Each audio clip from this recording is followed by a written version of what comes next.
ओम शांति।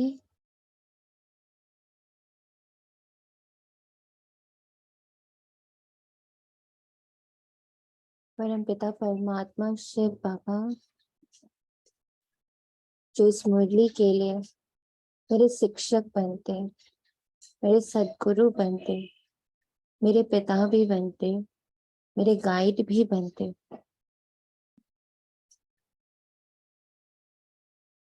उस परम शक्ति का मैं अपने दिल से, हृदय से, मन और बुद्धि की एकाग्रता से आवाहन करती हूँ।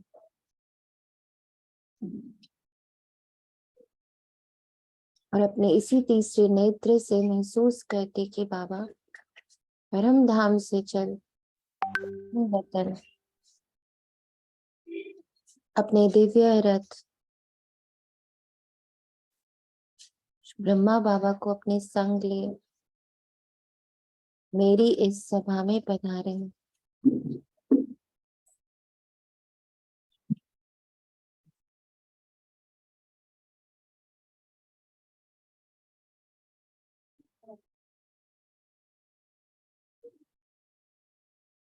बाबा के संग संग पूरी एडवांस पार्टी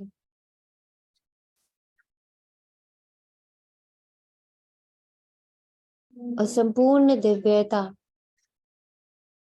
मेरे इस प्रांगण में पधारी है। इस दिव्यता को अपने अंदर में आत्मा ग्रहण कर रही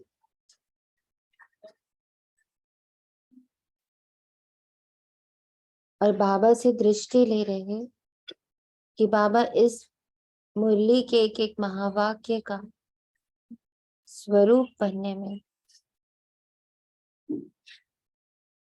उसको अपने चरित्र में उतार चरितार्थ करने में, अपने एक एक श्वास को अपने पिता के श्रीमत अनुसार चलाने में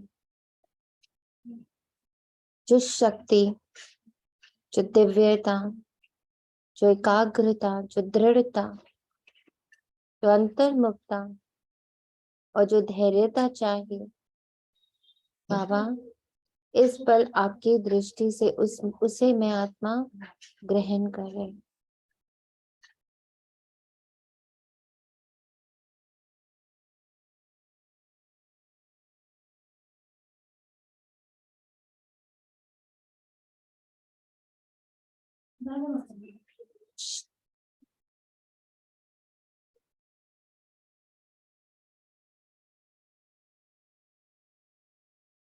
ओम शांति। आज 6 फरवरी 2023 प्रातः मुरली बाप दादा मधुबन से हमारे मिनी मधुबन में। मीठे बच्चे, तुम ब्राह्मण अभी बहुत ऊंची यात्रा पर जा रहे हो, इसलिए तुम्हें डबल इंजन मिली है। 2 बेहद के बाप हैं और 2 माँ भी हैं। 2 बेहद के बाप हैं और 2 माँ भी हैं।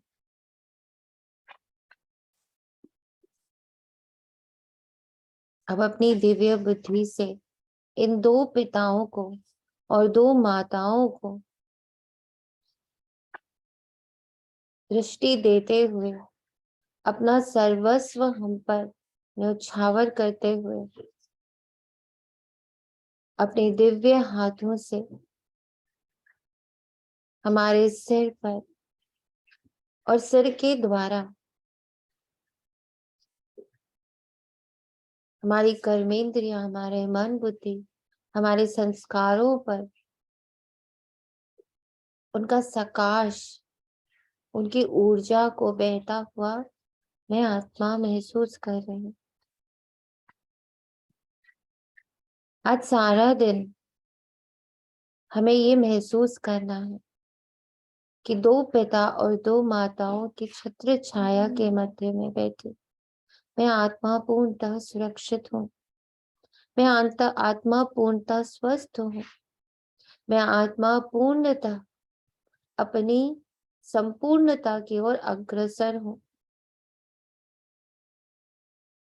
ये चारों ओर एक बहुत ही शक्तिशाली सुरक्षा कवच है जिसके भीतर माया, रावण, विकार प्रवेश ही नहीं कर सकते।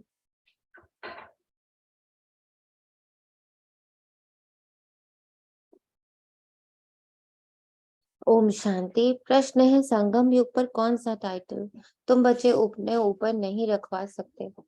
हिज होलीनेस व हर होलीनेस का टाइटल तुम भीखे अपने पर नहीं रखवा सकते या लिख सकते, क्योंकि तुम्हारी आत्मा भल पवित्र बन रही है, लेकिन शरीर तो तमो प्रधान तत्वों से बने हैं। ये बड़ाई अभी तुम नहीं ले सकते, तुम्हें अभी नहीं लेनी है, तुम अभी पुरुषार्थी हो।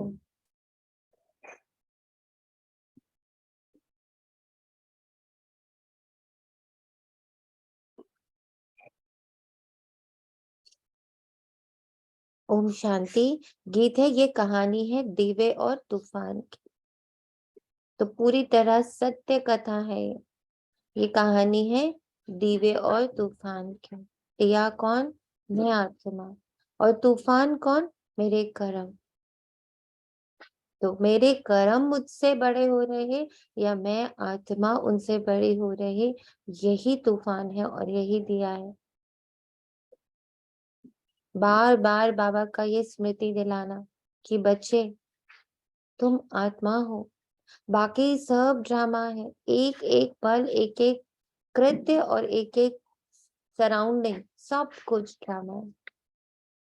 सब कुछ ड्रामा अनुसार ड्रामा, यानी मेरे कर्म, मैं जो कर्म करके आई हूँ उसका तूफान हर पल है। पर जितना जितना मुझे ये याद का घृत में डालती जाती कि मैं आत्मा, परमात्मा की संतान, उनके साथ कंबाइंड, और इस वक्त वो माता पिता के रूप में, साकार रूप में भी और सूक्ष्म रूप में भी, दोनों ही रूपों में हद की नहीं बेहद की मुझे पालना दे रहे। तो जितना ये घृत मुझ दीवे पर पड़ता चला जा रहा, तो जो मेरे कर्मों का तूफान है, परिस्थितियों का तूफान है, वो मुझ पर अपना प्रभाव नहीं डाल सकता। इसीलिए बाबा कहता ये कहानी दिए और तूफान की है। तो अब मुझे बहुत बहुत एकाग्र रहना, बार बार इस स्मृति में रहना है कि ये सारा इतना बड़ा आडंबर, इतना बड़ा वृक्ष जो मैंने ही खड़ा किया, और जब मुझ पर ही भारी होता जा रहा, जिसका बोझ अब मैं खुद ही नहीं उठा पा रही, मुझे अपने आप को उससे अलग देखना है। मुझे अपने आत्म स्मृति का जो पावर है, आत्म स्मृति की जो शक्ति है, उसको हर पल जागृत रख, तभी ये तूफान थमेगा, तभी ये तूफान डाइल्यूट होगा। ओम शांति। बेहद का बाप बच्चों को बैठ समझाते हैं। ये तो बच्चे समझ गए हैं कि बेहद के दो बाप हैं, तो माँ भी जरूर दो होंगी। एक जगदम्बा, दूसरे ये ब्रह्मा भी माता ठहरे। दोनों बैठ समझाते हैं, तो तुमको जैसे डबल इंजन मिल गई है। पहाड़ी पर जब गाड़ी जाती है तो डबल इंजन लगाते हैं ना। अब तुम ब्राह्मण भी ऊंची यात्रा पर जा रहे हो। तुम जानते हो अभी घोर अंधियारा, जब अंत का समय आता है तो बहुत हाहाकार होता है। बच्चे जानते हैं कि अब नई राजधानी स्थापन हो रही, घोर अंधियारे से फिर घोर सोझरा हो रहा है। तुम इस सारे चक्र की हिस्ट्री ज्योग्राफी को जानते हो, तो तुमको फिर औरों को भी समझाना। बहुत माताएं अथवा बच्चियां हैं जो स्कूल में पढ़ाती हैं, वे भी बच्चों को बैठ अगर बेहद की हिस्ट्री ज्योग्राफी समझाएं तो उसमें कोई गवर्नमेंट नाराज नहीं होगी। उन्हों के बड़ों को भी समझाना चाहिए तो और ही खुशी होगी। उन्हों को समझाना चाहिए कि जब तक इस बेहद की हिस्ट्री ज्योग्राफी को नहीं समझा, तब तक बच्चों का कल्याण हो ही नहीं सकता। दुनिया में जय जयकार नहीं हो सकती। बच्चों को सर्विस करने का इशारा दिया जाता, टीचर है, तो अपने कॉलेज में अगर ये वर्ल्ड की हिस्ट्री ज्योग्राफी बैठ समझाएं तो बच्चे त्रिकालदर्शी बन सकते हैं, और त्रिकालदर्शी बनने से चक्रवर्ती भी बन सकते हैं। How beautiful. बाबा की जो हिस्ट्री ज्योग्राफी, जिसमें बाबा हमें हमारे 84 का चक्र समझाता, हमारा उत्थान और पतन समझाता, हमें पूरे चक्र में ये दिखाता कि कैसे हम हाईएस्ट से लोएस्ट की ओर, सतो प्रधानता से तमो प्रधानता की ओर बढ़े हैं। जब ये बात हम हर बच्चा समझने लगता तो वो त्रिकालदर्शी कैसे बन जाता, क्योंकि बाबा ने कहा, जब आप जैसे ही हम लोग एक स्टोरी से इस बात को समझ सकते हैं। एक बार एक बच्चा होता है, वो अपने पिता के साथ बस में सफर कर रहा होता है, तो वो बच्चा बहुत बहुत लाड कर रहा होता है, बहुत जिद्दें कर रहा होता है, बहुत भगवान मतलब अपने पिता को तंग कर रहा होता है, अब ये दिलाओ वो दिलाओ, अब रुको, अब मुझे ये खाना, अब मुझे वो गिफ्ट चाहिए, मुझे वो बलून। तो हर थोड़ी थोड़ी देर में बस को रुकना पड़ता है उस बच्चे की वजह से। तो जो उस बस में जितने लोग बैठे होते हैं वो बहुत परेशान हो जाते हैं। फाइनली एक बुजुर्ग जाके उस बच्चे के फादर को कहता है कि अच्छी बात है, आप अपने बच्चे को प्यार करते हो, पर आप तो उसको बिगाड़ रहे हो, कितना आप उसकी जिद्दें पूरी कर रहे हो, ये तो गलत बात है, दिस नॉट राइट, आप अपने बच्चे का भविष्य खराब कर रहे हो। तो उसका फादर कहता है, हाँ बिल्कुल सही कह रहे हो, मैं उसको बहुत लाड कर रहा हूँ, मैं उसको बहुत पैम्पर कर रहा हूँ, उसकी सारी जिद्दें पूरी कर रहा हूँ, क्योंकि जो यहाँ से उतर के जिस चीज का उसको सामना करना है, उसके लिए उसके अंदर ये ऊर्जा होनी बहुत जरूरी है। तो बोले मतलब, तो बोले उसकी माँ ने शरीर छोड़ दिया, मैं उसको उसकी माँ के पास लेके जा रहा हूँ, तो मैं अभी उसको इतना खुश कर देना चाहता हूँ कि वो इतना बड़ा दुख हैंडल कर सके। नाउ अब जो पूरे बस की उस बच्चे के प्रति भाव था, जो अभी तक सब चिढ़ रहे थे, गुस्सा हो रहे, वो भाव बिल्कुल बदल गया। क्यों बदल गया? इसलिए बदल गया कि उनको उसके भविष्य का, उसके पास्ट का, उसके प्रेजेंट का पूरी नॉलेज मिल गई। तो जब तक हम सिर्फ उसको पैम्परिंग देख रहे थे, उसके साथ उसकी जिद्दें देख रहे थे, हमें गुस्सा आ रहा था। देख तो हम प्रेजेंट ही रहे थे, लेकिन हमें गुस्सा आ रहा था। क्यों? क्योंकि हम उसके पास्ट और फ्यूचर से अनभिज्ञ थे। ऐसे ही बाबा कह रहे हैं कि जैसे जैसे तुम त्रिकालदर्शी बनोगे, तुम ड्रामा के स्टार्टिंग और एंडिंग को समझोगे कि कैसे हर चीज हाईएस्ट से लोएस्ट की तरफ गई है। क्या कारण है जो अभी तमो प्रधानता इतनी हाई है? एक के साथ नहीं, हर आत्मा के साथ तमो प्रधानता बहुत हाई है। हर एक की दशा बहुत खराब है, सबकी डिग्रीज का फर्क है। कोई ज्यादा है तो वो दिख रहा है, कोई कम है तो वो छिपा के रख रहा है, पर सबकी तमो प्रधान अवस्था है। जब ये बात हमारी बुद्धि में बैठती चली जाती है कि हाँ, पास्ट ऐसा रहा है, इसीलिए प्रेजेंट ऐसा है, और अगर मैं अपना भाव बदल दूं, मैं अपनी दृष्टि बदल दूं, तो मैं भविष्य बदल सकती हूँ। जब ये नॉलेज अंदर जाती है, वर्ल्ड की हिस्ट्री ज्योग्राफी सब क्लियर होती है, तब जाकर हम क्या हो जाते हैं? न्यूट्रल हो जाते हैं। और जैसे जैसे हम न्यूट्रल होते चले जाते हैं, तो हम क्या होते जाते हैं? चक्रवर्ती। मतलब उस चक्र को पूरी तरह समझ, अब उसके प्रति हम क्या हो गए? हल्के हो गए। अब हम किसी के प्रति कोई भाव नहीं चला रहे, कोई संकल्प नहीं चला रहे, कोई अच्छा बुरा नहीं कैलकुलेट कर रहे। तो जैसे जैसे हम त्रिकालदर्शी बनते, वैसे वैसे हम चक्रवर्ती बनते, क्योंकि उसके बाद चक्रवर्ती का अर्थ क्या हुआ? पूरे चक्र में जितनी भी आत्माएं, उनके साथ में न्यूट्रल हो चुकी हूँ, मैं उनके प्रति समभाव में आ चुकी हूँ। तो सबका प्यार, जब हम सबके प्रति न्यूट्रल होने लगते हैं, तो क्या होता है? सबका प्यार हमें मिलने लगता है। We start getting the love of each and every soul. तो हम अपना, हम कोई राज्य एक्वायर नहीं, मतलब कोई हम राज्य जीतते नहीं है, हम दिल जीत करके, सबका मन जीत करके हम चक्रवर्ती बन जाते हैं। जैसे बाप ने तुमको त्रिकालदर्शी स्वदर्शन चक्रधारी बनाया है, तो तुमको फिर औरों को आप समान बनाना है, औरों को समझाना है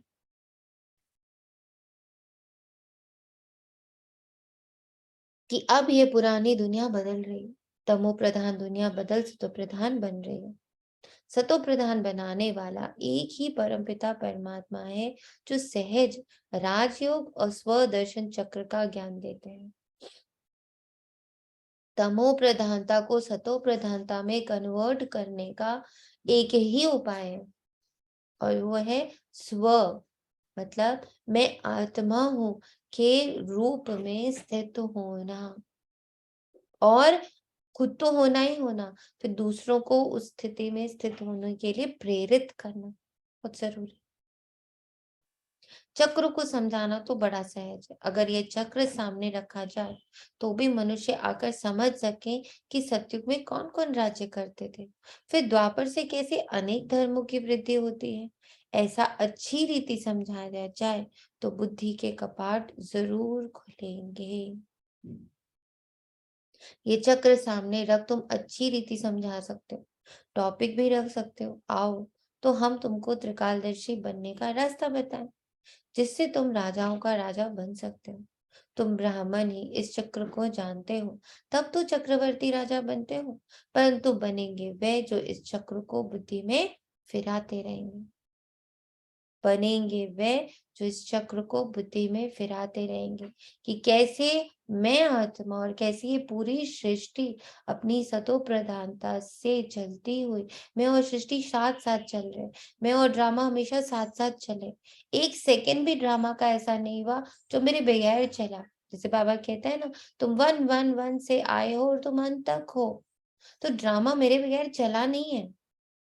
ड्रामा की स्टार्टिंग में भी मैं रहा हूँ और ड्रामा की एंडिंग में भी मैं हूँ। ड्रामा के हर ट्रांसफॉर्मेशन में मैं हूँ। मैंने हर बदलाव को देखा है, मैंने हर बदलाव को जिया है, तो मैं अब इस बदलाव को भी जी रहा हूँ। तो जैसे जैसे ये चक्र मेरे अंदर फिरता, तो हम क्या होते जाते, हम शुद्ध होते जाते, हम औरों के प्रति भी शुद्ध होते जाते। इसलिए बाबा बार बार कहता है कि जितना जितना बुद्धि में हमारे चक्र फिरता रहेगा, हम शुद्ध होते जाएंगे। बाप तो है ही ज्ञान का सागर, वह बैठ बच्चों को सृष्टि के आदि मध्य अंत का ज्ञान सुनाते हैं, और मनुष्य तो कुछ भी नहीं जानते। ईश्वर सर्वव्यापी कहने से ज्ञान की व्याप्ति नहीं उठती। ईश्वर को जानने का भी कोई पुरुषार्थ नहीं कर सकते, फिर तो भक्ति भी चल ना सके। परंतु जो कुछ कहते हैं वे कुछ समझते नहीं, कच्चे समझा भी नहीं सकेंगे कि सर्वव्यापी कैसे नहीं है। कोई एक ने कह दिया, बस सभी ने मान लिया। जैसे कोई ने आदि देव को महावीर कहा तो वह नाम चला दिया। जिसने जो नाम बेसमझी से रखा वह चला आता है। अब बाप बैठ समझाते हैं कि तुम मनुष्य होकर ड्रामा के रचयिता और रचना को नहीं जानते हो, देवताओं की पूजा करते हो परंतु उन्हों की बायोग्राफी को नहीं जानते हो, तो इसको ब्लाइंड फेथ कहा जाएगा ना। बाबा भी क्या कहता, मेरे हर महावाक्यों को सिर्फ तुम मान मत लो, तुम जानो उसको, उसकी खोज करो, उसको समझो। आज हमें इस ब्लाइंड फेथ वर्ड का मीनिंग समझिए। It is the meaning of blind faith, कि मैं अंधों की तरह किसी चीज पर विश्वास नहीं कर सकती, नहीं करना चाहिए मुझे। मुझे हर चीज को परखना चाहिए, हर महावाक्य को परखना चाहिए। इसलिए नहीं कि मुझे बाबा पर फेथ नहीं, इसलिए ताकि मेरी बुद्धि शुद्ध हो, मेरी बुद्धि स्वस्थ हो, मेरे अंदर तक ज्ञान के एक एक शब्द का प्रभाव पड़े। तो फेथ डजंट मीन कि हम उस चीज को परख नहीं सकते। ऐसे ही थोड़ी बाबा ने हमें परखने और निर्णय लेने की शक्ति दी है। क्यों दी बाबा ने परखने की शक्ति? इसीलिए ना, ताकि जो महावाक्य मैं भी कहूं उसको भी, मुझ पर फेथ है तुम्हारा। फेथ का मतलब मुझे पता है कि जो आप कह रहे हो वो सत्य है, पर वो कैसे सत्य है, उसके पूरे प्रोसेस को समझना, उसकी पूरे लॉजिक्स को समझना, वो क्या करता है, मेरी बुद्धि का शुद्धिकरण करता है।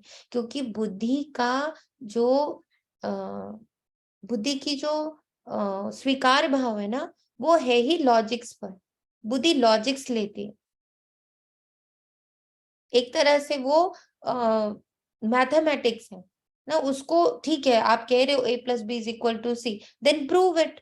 तो ऐसा तो नहीं बोल रही ना कि a+b=c हो नहीं सकता, ये तो कुछ मिथ है, ये कैसे मान ले, ऐसा नहीं है। इट इज देयर, a+b=c है।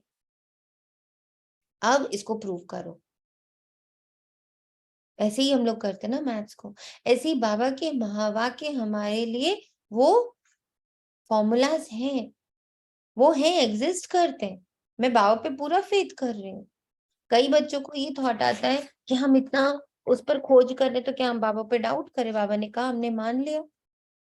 बिल्कुल करेक्ट, बाबा ने कहा हमने मान लिया, लेकिन बुद्धि, बुद्धि कैसे स्वच्छ होएगी, कैसे स्वच्छ होएगी बुद्धि? उसके ऊपर जो इतनी मान्यताओं के आवरण चढ़े हुए हैं, उसकी सफाई कैसे होगी? तो उसकी सफाई होती है लॉजिक से। उसको लॉजिक देते जाते हैं, वो साफ होती चली जाती है। तो बाबा कहते इतने देवी देवता राज्य करके गए तो जरूर वे समझदार थे, तब तो पूज्य बने। अगेन, समझदार बनने के लिए लॉजिक्स लगाने जरूरी हैं। अब तुम ब्राह्मण ब्रह्मा मुखवंशावली ये ज्ञान सुनकर समझदार बनते हो। बाकी तो सारी दुनिया को रावण ने जेल में डाल रखा है। ये है रावण का जेल, जिसमें सभी शोक वाटिका में पड़े। जिस पल भी दुख की लहरें हमें टच करें, हमें समझ जाना है कि रावण अपना अपना वार कर रहा है और मैं शोक में चली गई, मूव कर गए हम उसके अंदर, यानी हम उसके जेल के अंदर चले गए, हम लंका में बैठ गए जाकर। तो फिर वहां से कैसे निकलना है? तो फिर वही वाला पॉइंट है, मैं आत्मा हूं, मैं परम पवित्र हूं। इसीलिए मुझे हर एक सेकंड इस बात का बड़ा ध्यान रखना है कि मेरे ऊपर प्रभाव किसका चल रहा है, रावण का चल रहा है या शिव बाबा का चल रहा है।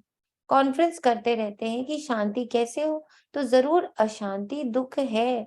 कोया सभी शोक वाटिका में बैठे हैं।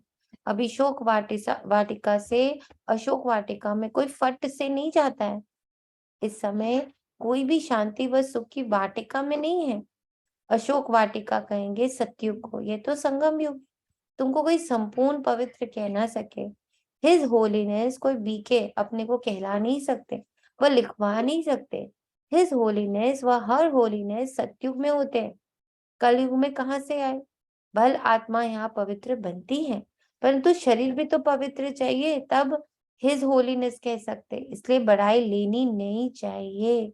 वेरी वेरी इंपॉर्टेंट, बड़ाई लेनी नहीं चाहिए, किसी भी रूप में नहीं लेनी। अभी तुम पुरुषार्थी हो, अभी हम बने नहीं, अभी हमें बनना है। बाप कहते हैं श्री श्री व हिज होलीनेस, सन्यासियों को भी कह नहीं सकते। बल आत्मा पवित्र बनते, परंतु शरीर पवित्र कहाँ है? तो अधूरे हुए ना। इस पतित दुनिया में हिज व हर होलीनेस कोई हो नहीं सकता। ऐसा समझते हैं आत्मा परमात्मा सदैव शुद्ध है, परंतु शरीर भी शुद्ध चाहिए। हाँ, लक्ष्मी नारायण को कह सकते हैं, क्योंकि वहां शरीर भी सत्व प्रधान तत्वों से बनते हैं, यहाँ तत्व भी तमो प्रधान है। इस समय किसी को भी संपूर्ण पावन नहीं कहेंगे। ऐसे पवित्र तो छोटे बच्चे भी होते हैं। देवताएं संपूर्ण निर्विकारी थे ना, पवित्र बच्चों को कह सकते ना, क्योंकि वो छोटे होते, पवित्र होते, लेकिन शरीर कौन सा मिला? तमो प्रधान। तो उनको भी हम होली नहीं कह सकते। बाप बैठ समझाते तुम कितने समझदार बन रहे हो। आज बाबा की जो हम लोग के ऊपर नजर है और जो बाबा हमें धारणा दे रहा है, क्लैरिटी से समझ में आ रहा कि हमें किसी भी हाल में किसी भी प्रकार का अपने प्रति मान सम्मान या बहुत ऊंची ऊंची टाइटल्स ये स्वीकार नहीं करने। बाबा जो मुझे दे रहा है बस उसको स्वीकार करना है। पर जो दुनिया हमें दे रही है, हमें कह देती है या हमें बहुत सारे अलंकारों से जोड़ती है, हमें उसको स्वीकार नहीं करना।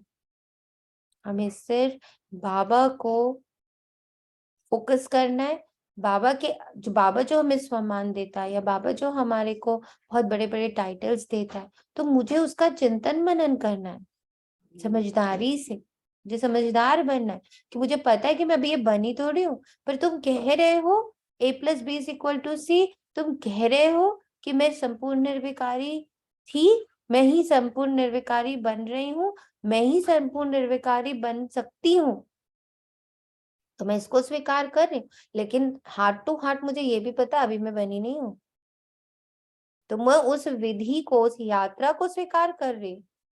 तो जो बाबा कह रहे हैं मैं उसको स्वीकार कर रही हूँ एज द यात्रा, as the destination, as my लक्ष्य। पर अगर दुनिया मुझे आके कह देती है कि आप तो संपूर्ण निर्विकारी हो, आप तो पूर्णतः पवित्र हो, तो उसको मुझे स्वीकार नहीं करना है, क्योंकि मैं जानती हूँ कि संपूर्ण पवित्र यानी तन मन धन श्वास संकल्प बोल संबंध संपर्क, हर रूप में मैं पवित्र हूँ, जो कि अभी हम नहीं है। तो इसलिए मुझे दुनिया से कोई टाइटल नहीं लेना, स्वीकार नहीं करना, उसकी बातों में नहीं आ जाना, उसके झांसे में नहीं आ जाना। अरे आप तो हो गए हो, आप तो क्लियर हो गए हो, आप तो भगवान के बच्चे बन गए हो, अब आपको क्या टेंशन, अब आपका तो हो गया, आपके तो सारे पाप धुल गए। तो हम इन चीजों को स्वीकार नहीं कर सकते। तुमको चक्र का भी पूरा पूरा ज्ञान है। परमपिता परमात्मा जो इस चैतन्य झाड़ का बीज है, उनको सारे झाड़ की नॉलेज है, वही तुमको नॉलेज सुना रहे। इस सृष्टि चक्र के ज्ञान पर तुम कोई को भी प्रभावित कर सकते हो, समझाना चाहिए। तुम परम धाम से आकर यहाँ चोला धारण कर एक्ट कर रहे हो। अभी अंत में सभी को वापस जाना है, फिर आकर अपना पाठ बचाना। यहाँ अभी जो पुरुषार्थ करेगा वह ऐसे ही राजे रजवाड़े व धनवान के पास जन्म लेगा। सभी नंबरवार पद पाते हैं, नंबरवार ट्रांसफर होते जाएंगे, ये भी दिखाया हुआ है। जहां जीत वहां जन्म। अभी इन बातों को उठाया नहीं जाता, आगे चलकर रोशनी मिलती जाएगी। इतना तो है, अभी जो शरीर छोड़ते हैं उनको जरूर अच्छे घर में जन्म मिलेगा। जो बच्चे जास्ती पुरुषार्थ करते हैं उनको खुशी भी जास्ती चढ़ती है। जो सर्विस में तत्पर रहते हैं उनको नशा रहता है, तुम्हारे सिवाय तो सब अंधकार में। अब यहाँ सर्विस समझनी है मुझे, मेरी सर्विस है क्या इस वक्त। तो मेरी इस वक्त सर्विस ये है कि मैं अपने आप को माया के हर वार से, रावण के हर वार से, उसके हर प्रभाव से मुक्त रखूं। मैं अपनी आत्म ज्योति, अपने दीवे को, कि मैं आत्मा हूं, ये सारे रोल्स में नहीं हूं, मैं ये ड्रामा से बाहर हूं। ड्रामा मेरे साथ चल रहा है, ड्रामा मुझे नहीं चला रहा है। और कोई भी आके मुझे कोई भी टाइटल दे दे, कितना भी मुझे ऊपर चढ़ा दे, और मुझे अपना सत्य हर पल पता है। मुझे अभी कोई टाइटल स्वीकार नहीं करना है। तो ये जो सर्विस है अपने आप को सर्व करने की, सर्व योरसेल्फ। गंगा स्नान आदि करने से तो कोई के पाप नहीं धुल सकते, योग अग्नि से ही पाप भस्म होते हैं। इस रावण की जेल से छुड़ाने वाला एक बाप ही है, तब तो गाते हैं पतित पावन। परंतु अपने को पाप आत्मा समझते ही नहीं। बाप कहते कल पहले भी इन्हों का तुम कन्याओं द्वारा ही उद्धार कराया था। अपने आप के पतित पने को मुझे जानना बड़ा जरूरी है, मुझे अपने पाप समझने बहुत जरूरी है, तभी तो मैं मेहनत करूंगी ना। अगर मैं सोचूंगी मेरा सब ठीक हो गया, मैं तो अब बाबा की बच्ची हूँ, मेरे अंदर तो कोई खोट नहीं, तो मेरा उद्धार नहीं हो सकता। गीता में भी लिखा हुआ है, परंतु कोई समझते नहीं है। तुम समझा सकते हो। इस पतित दुनिया में कोई भी पावन नहीं है, परंतु समझने में भी बड़ी हिम्मत चाहिए, समझाने में भी बड़ी हिम्मत चाहिए। तुम जानते हो अब दुनिया बदल रही है, तुम अब ईश्वर की संतान बने। ये ब्राह्मण कुल है सबसे ऊंचा। तुमको स्वदर्शन चक्र का ज्ञान है, फिर जब विष्णु के कुल में जाएंगे तो तुमको ये ज्ञान नहीं होगा। अभी ज्ञान है, इसलिए तुम्हारा नाम रखा है स्वदर्शन चक्रधारी। इन गुह्य बातों को तुम्हारे बगैर कोई नहीं जानते। कहने मात्र तो सब कह देते हैं कि ईश्वर की सब संतान है, परंतु प्रैक्टिकल में तुम अभी बने हो। तो ये बहुत ऊंचा दर्जा है जो हम बच्चों को मिला है। तो देखिए, अभी तक सब लोग कह देते थे, पर किसने कब अपने आप को भगवान की संतान माना और उसके अनुसार कार्य कर। तो अभी प्रैक्टिकल में हम बन रहे हैं, तो फिर हमें उसका बहुत बहुत बहुत ध्यान रखना है। अच्छा, सभी मीठे मीठे बच्चों को याद प्यार गुड मॉर्निंग। बाप का फर्ज है बच्चों को याद करना, और बच्चों का फर्ज है बाप को याद करना, परंतु बच्चे इतना याद नहीं करते। अगर याद करते हैं तो अहो सौभाग्य। अच्छा, मीठे मीठे रूहानी बच्चों को रूहानी बाप की नमस्ते। हम रूहानी बच्चों की रूहानी माता पिता बाप दादा को याद और प्यार भरी नमस्ते और good morning, good morning, good morning बाप। रात्रि क्लास 8 अप्रैल 68 की है। ये ईश्वरीय मिशन चल रही है। जो अपने देवी देवता धर्म को होंगे वही आ जाएंगे। जैसे उन्हों की मिशन है क्रिश्चियन बनाने की। जो क्रिश्चियन बनते हैं उनको क्रिश्चियन डायनेस्टी में सुख मिलता है, वेतन अच्छा मिलता है, इसलिए क्रिश्चियन बहुत हो गए। भारतवासी इतना वेतन आदि नहीं दे सकते। यहाँ करप्शन बहुत है। बीच में रिश्वत ना ले तो नौकरी से ही जवाब। बच्चे बाप से पूछते हैं, इस हालत में क्या करें? कहेंगे युक्ति से काम करो, फिर शुभ कार्य में लगा दो। यहाँ सभी बाप को पुकारते हैं कि अगर हम पतितों को पावन बनाओ, लिबरेट करो, घर ले जाओ। बाप जरूर घर ले जाएंगे ना। घर जाने के लिए ही इतनी भक्ति आदि करते हैं, परंतु जब बाप आए तभी ले जाए। भगवान है ही एक, ऐसे नहीं सभी में भगवान आकर बोलते हैं, वेरी वेरी इंपॉर्टेंट। ऐसे नहीं सभी में भगवान आकर बोलते हैं, उनका आना ही संगम पर होता है। तुम ऐसी ऐसी बातें नहीं मानेंगे, आगे मानते थे। अभी तुम भक्ति नहीं करते हो। तुम कहते हो हम पहले पूजा करते थे, अब आप आए हैं हमको पूज्य देवता बनाने। सिखों को भी तुम समझाओ, गायन है ना, मनुष्य से देवता करत न लागी बात। देवताओं की महिमा है ना, देवताएं रहते ही है सतयुग में, अभी है कलयुग। बाप भी संगम युग पर पुरुषोत्तम बनने की शिक्षा देते। देवताएं हैं सभी से उत्तम, तब तो इतना पूछते हैं। जिसकी पूजा करते वे जरूर कभी थे, अभी नहीं समझते। ये राजधानी पास हो गए, अभी तुम हो गुप्त। कोई जानते थोड़ी है कि हम विश्व के मालिक बनने वाले हैं। तुम जानते हो हम पढ़कर ये बनते हैं, तो पढ़ाई पर पूरा अटेंशन देना है। बाप को बहुत प्यार से याद करना। बाबा हमको विश्व का मालिक बनाते हैं, तो क्यों नहीं याद करेंगे? फिर दैवी गुण भी चाहिए। दूसरा, रात्रि क्लास 8 तारीख की रात्रि क्लास, और अब पापा में सुना रहे हैं 9 तारीख की, सेम 9 अप्रैल 68। आजकल बहुत करके यही कॉन्फ्रेंस करते रहते हैं कि विश्व में शांति कैसे। उनको बताना चाहिए, देखो सतयुग में एक ही धर्म, एक ही राज, अद्वैत धर्म था। दूसरा कोई धर्म ही नहीं जो ताली बजे। था ही राम राज्य, तभी तो विश्व में शांति थी। तुम चाहते हो विश्व में शांति हो, वह तो सतयुग में थी। पीछे अनेक धर्म होने से अशांति हुई है, परंतु जब तक कोई समझे तब तक माथा मारना पड़ता है। आगे चलकर अखबारों में भी पड़ेगा, फिर इन सन्यासियों आदि के भी कान से खुलेंगे।